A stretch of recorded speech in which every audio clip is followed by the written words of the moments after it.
हात्तीमा सेतो फिमेलको पनि हुन्छ तर मेलको चाहिँ अलिक ठुलो सेतो हुन्छ मुख्य यसको आधार भनेको सिङको आधारले ढालेर पोथी छुट्याइन्छ यो फेरि एउटा चिज जता गयो जता भाग्यो अरू फेरि सर्लक्कै त्यतै जान्छ कति राम्रो है सिङ भएका सिङले छुट्याउँछ केटा र केटीले सिङको आधारले छुट्याइन्छ कति सिङ हेरो ठुलो सिङ ला ओ बच्चा नढल्छ कति वर्षमा बाँच्छ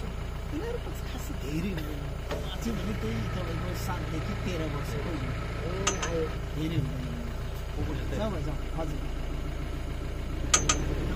यो नेचुरल है जङ्गलको चाहिँ रियल यो चाहिँ मान्छे मयूर बनेर नाचिरहेको रियल हो सो यो रियल मयूरको नाच्ने पनि एउटा सिजन हुन्छ जस्तो मान्छे त अब जतिखेर नाचिरहेको हुन्छ कल्चर हाउसमा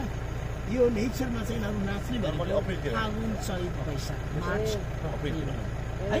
फागुन चैत वैशाखतिर नाच्ने गर्छ त्यो समय भनेको यिनीहरूको भाले पोथी लाग्ने समय हो र यो भाले मयूरले पोथीलाई फकाउनको लागि पखेटा खोल्ने गर्छ है फागुन चैत वैशाख त्यो महिनामा यिनीहरूको मेटिङ सिजन हुन्छ तर अहिले ऋण भनेको थियो यो मृग जसलाई लघुना भनिन्छ पोथी मयूर है पोथी मयूर एकदम सादा फिक्का हुन्छ भाले चाहिँ रङ्गित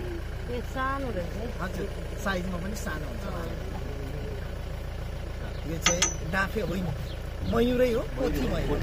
यिनीहरूको धेरै ग्रुप हुँदैन कम ग्रुप हुन्छ सानो ग्रुप हुन्छ भइहाल्यो भने कस्तो फ्लर आएको रङ्गिन हुन्छ है भाले मयूर पोथीमा चाहिँ एकदम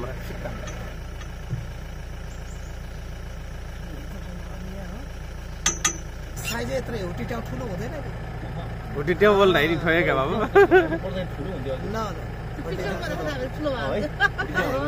हुटिट्याउ भनेको यही नै हो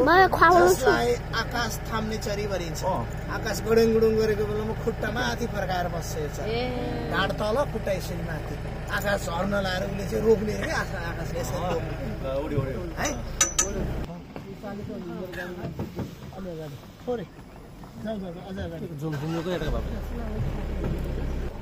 ग्रेटर 100 राइनोसेरस जसलाई ठुलो एकसिङे गैंडा भनिन्छ जुन नेपाल र इन्डियामा मात्रै पाइन्छ है इन्डियाको एउटा मात्रै ठाउँ जुन एकसिङे गैंडा इतिहास हेर्ने भने त्यो भूभाग पनि हाम्रो नेपालकै थियो पहिला चाहिँ त्यस पछाडि चाहिँ अब इन्डियाको भूभाग रहन गयो त्यसले गर्दाखेरि त्यो अहिले इन्डियामा भन्छौँ हामीले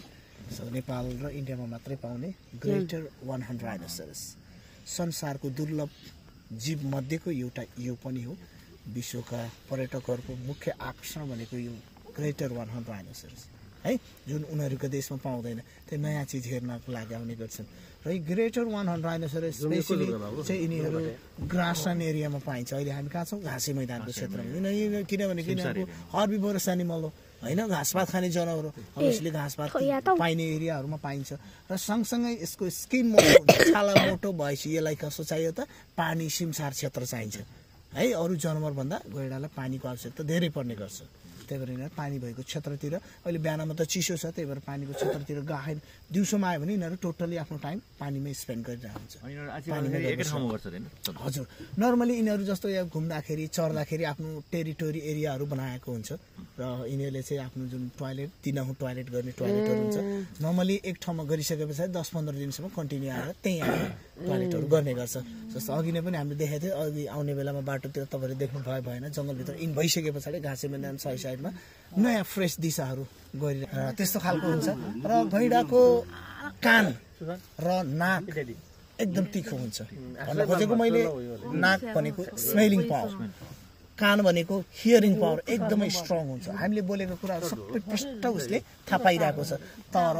अलिकति बडीको हिसाबले एकदम हेभी बडी भएको कारणले गर्दा यिनीहरू खासै त्यति रियाक्ट गर्दैन क्या त्यति डिस्टर्ब भएन भने यिनीहरू तुरुन्तै रियाक्ट गर्दैन है अहिले गैंडाको टोटल पपुलेसन हाम्रो नेपालमा 752 वटा पुगेको छ त्यसमध्ये हाम्रो यो चितवन राष्ट्रिय निकुञ्जमा मात्रै गैंडाको संख्या अलमोस्ट 700 हजुर सबै यही छ भन्दा नि भयो किनभने चितवन मात्रै हो यसको ओरिजिनल ह्याबिटाट है यहाँ बाहेक तपाईको 58वटा हाँसको स्पेसिस हो पानी हाँसको प्रकार हो जसलाई ओरिएन्टल डार्टर भनिन्छ है जसको नेपाली नाम पाण्डुबी चरा पानी डुबी चरा पानी भित्र डुबेर माछाहरू खोज्ने गर्छ पानी भित्र डुब्दाखेरि यसको पखेटा सबै भिज्छ त्यो सुकाउनले पखेटा खोलिरहेको यसले है र झट्ट हेर्दाखेरि अरू चरा भन्दा यो किन के छ भन्दा यसको घाँटी लामो हुन्छ झट्ट हेर्दाखेरि पानीमा बसेको बेलामा सर्प जस्तै देखिन्छ यतै भएर यसलाई स्नेक बर्ड पनि भन्ने गर्छ है स्नेक बर्डको कुरा भयो माछाहरूको लागि वेट गरेर बसिरहेको हुन्छ र सँगसँगै मैले तपाईँहरूलाई गोही देखाउँदैछु यहाँनिर पारिपट्टि क्रोकोडाइल देख्नुभयो बाहिर निस्केर बसिरहेको एउटा देख्नुभयो स्पेसिस अफ क्रोकोडाइल्स हाम्रो दुई प्रकारको क्रोकोडाइल पाउँछ दुई प्रकारको गोही पाउँछ एउटा अहिले हामी स्पोर्ट गरिरहेको जसलाई मगरमच्छ भन्छ मगरमच्छ हजुर है घडियाल र मगरमच्छ एलिगेटर पाउँदैन है यो मगरमच्छ भनेको जसोसुकै ठाउँमा नि बस्न सक्ने यस्तो जमेको पानी पोखरी ताल तलैया नदी सबैमा बस्न सक्ने त्यही देखाइरहेको भाइ त्यही भएर यो बाहिर घाम ताप्न निस्केको है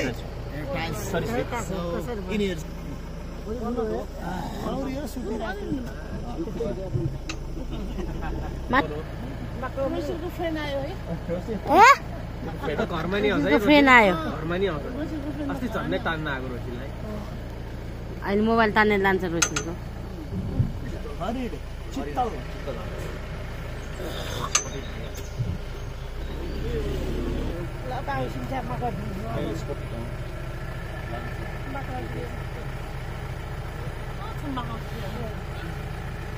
추수예요.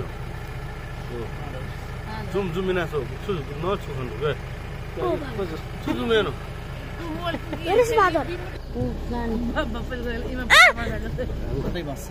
जमेको पानी थियो त्यस्तोमा बस्दैन यो बग्ने पानीमा मात्रै बस्छ घडियाल बाहिर